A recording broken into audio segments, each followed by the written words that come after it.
Hello hello. ബാബച്ചിയെ, എന്താണ്? ഞാൻ കുറച്ച് തിരക്കിലായിരുന്നു, അതുകൊണ്ടാണ് പെട്ടെന്ന് കോള് കട്ട് ചെയ്തത്. അതെനിക്ക് മനസ്സിലായി. ഞാൻ പറഞ്ഞില്ലേ കുറച്ച് കഴിഞ്ഞിട്ട് നമുക്കത് സംസാരിക്കാമെന്ന്. ആ, ഇത്ര നേരം എവിടെയായിരുന്നു? എനിക്ക് കുറച്ച് തിരക്കുണ്ടായിരുന്നു പേഴ്സണലി. അതൊക്കെയാണ് അറിഞ്ഞു. കേക്ക് മുറുക്കി കൊടുക്കലും. ഈ എന്തൊക്കെയാണ് ബാബച്ചി പറയുന്നത്? കേക്ക് മുറിച്ച് കൊടുക്കില്ല എന്താണ് ബാബച്ചിയെ? നിങ്ങളെ അവിടെ വിചാരിച്ചിട്ടേ ഒന്നും അറിയണില്ല എന്ന് വിചാരിക്കണ്ട കേട്ടോ. എല്ലാ കാര്യങ്ങളും ഞാൻ അവിടെ ഇരുന്ന് അറിയുന്നുണ്ട്. അതെനിക്കറിയാമല്ലോ. എൻ്റെ കാര്യം എന്നെക്കാട്ടും കൂടുതലായിട്ട് എൻ്റെ ബാബച്ചിക്കറിയില്ലേ. പിന്നെ അതെനിക്ക് ആദ്യമായിട്ട് കേൾക്കുന്നതെന്നല്ലല്ലോ. അതെന്നെ അതല്ല, സൂചിപ്പിക്കാൻ വേണ്ടിട്ടേ വാങ്ങിച്ചു എന്നെ വിളിക്കാൻ നിൽക്കണ്ട. നിങ്ങളെ സ്വഭാവം മൊത്തം എനിക്ക് മനസ്സിലായി. ഞാൻ അവിടെ ഇരിക്കണം. ഞാൻ ആരെ എന്താണ് കാണിക്കാനേ വേണ്ടിട്ട് ഇങ്ങനെ വാങ്ങിച്ചെന്നൊക്കെ വിളിക്കണേ? എന്നെ ബോധിപ്പിക്കാൻ വേണ്ടിട്ടാ? എടോ, ഇത്രയ്ക്ക് അങ്ങോട്ട് റേസ് ആവില്ലേ ഈ? പറ. എന്താടോ മിണ്ടാതൊക്കെ ഇരിക്കുന്നു?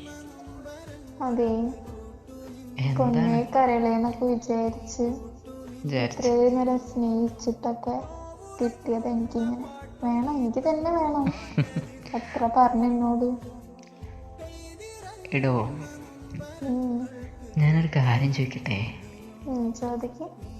അനക്ക് ഞാൻ ഇവിടുന്ന് കുറച്ച് സാധനങ്ങൾ തന്നു വിട്ടതാണോ അത്രയും പ്രശ്നങ്ങൾക്ക് കാരണം?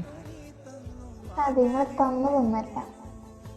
പിന്നെ നിങ്ങളെ കാര്യം അപ്പോഴും എനിക്ക് മനസ്സിലായതല്ലാതെ. ബാബച്ചി, അതങ്ങനെയൊന്നും അല്ലല്ലോ. പിന്നെ ഇങ്ങനെ താരത്?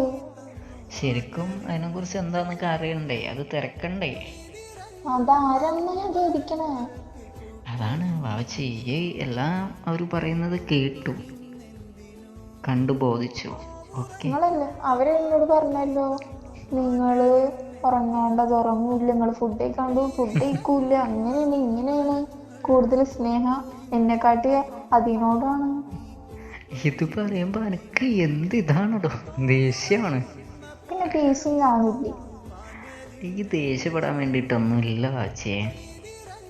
അത് ഇങ്ങ പറഞ്ഞാ പോരെ, എനിക്കൂടി തോന്നണ്ടേ? എനിക്ക് തോന്നാൻ എന്താണ്? അതാരാണത്? അതാരുമില്ലാടോ. ആ, ഇനിയിപ്പൊ അങ്ങനെ പറഞ്ഞാ പോരെ. ആരെങ്കിലും ഉണ്ടെങ്കിൽ എന്നോട് ഞാൻ പറയില്ലേ. എന്നിട്ട് ഇത്രയും നാൾ ഇങ്ങോട്ട് പറഞ്ഞു ഇതൊക്കെ ഒളിപ്പിച്ച് വെച്ചിരുന്നല്ലേ എന്നോട് ഇതൊക്കെ? ഞാൻ ഇതുവരെ എന്നോട് എന്തെങ്കിലും കള്ളത്തരം കാട്ടിയിട്ടുണ്ടോ അതെ, ലൈഫില്? ലൈഫിൽ പിന്നെ ഇതൊന്നും കള്ളത്തരല്ലേ? ഇതെങ്ങനെയാണ് ആവശ്യം കള്ളത്തരാവുക? എനിക്കറിയാത്തൊരു കാര്യം പറഞ്ഞാലോ? അതാരാണത്? അതാരും ഇല്ല വെച്ച്. അതെ, നിങ്ങൾ ഫോൺ വെച്ചിട്ട് പോയി. എനിക്ക് ഇങ്ങോട്ട് സംസാരിക്കാനേ താല്പര്യമില്ല. അവച്ച് ഈ പെണങ്ങല്ലേ, ഞാൻ പറയുന്നൊന്ന് കേൾക്ക്. അങ്ങനെ ആരെങ്കിലും ഉണ്ടെങ്കിലേ ആദ്യം തന്നെ ഞാൻ എന്നോട് പറയില്ലേ എന്ത്? എനിക്കൊരാളെ ഇഷ്ടമാണ്. പിന്നെ അതാരാ? എടോ, പോയി. എനിക്ക് ഞാനൊരു ഫോട്ടോ അയച്ചുതരാം. അത് കണ്ടതിന് ശേഷം പറഞ്ഞാൽ മതിയെന്നേ.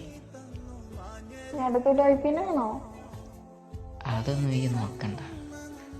അനക്കേ ഞാൻ അയച്ചു തരുന്ന ഫോട്ടോ കണ്ടിട്ട് എന്നെ വിളിക്കണം.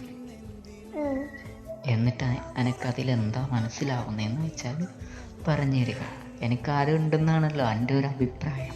ആ അഭിപ്രായത്തിൻ്റെ സത്യാവസ്ഥ എന്താന്ന് എനിക്ക് മനസ്സിലാവും. അതുമാത്രല്ല, എന്റെ പേരും അറിയാവാ പെണ്ണിന്റെ. പേരിലൊക്കെ എന്താണ് ഇരിക്കണം? ഒരു പേരിനകത്ത് പെണ്ണ് ആണെന്നൊക്കെ തിരിച്ചറിയാൻ പറ്റുമോ മനുഷ്യനാന്നൊക്കെ? തിരിച്ചറിയാൻ പറ്റും. ഈ ആറാന്ന് പിന്നെ ആണുങ്ങൾക്ക് ഇല്ലല്ലോ പേര്. ബാബച്ചി, എന്നെ ആരോ ശരിക്കും പറ്റിച്ചിട്ടുണ്ട്. എന്നെ ആരും പറ്റിച്ചിട്ടില്ല. എന്നെ പറ്റിച്ചത് നിങ്ങളാ. ഞാൻ എൻ്റെ ജീവിതത്തിൽ ഇന്നുവരെ പറ്റിച്ചിട്ടില്ല. എനിക്ക് തരാമെന്ന് പറഞ്ഞ എല്ലാം തന്നിട്ടുണ്ട്. എന്നെ നന്നായിട്ട് സ്നേഹിച്ചിട്ടുണ്ട്. എൻ്റെ മുമ്പിൽ ഒരു കള്ളത്തരം കാണിച്ചിട്ടില്ല എന്ന ബോധ്യമുണ്ട്.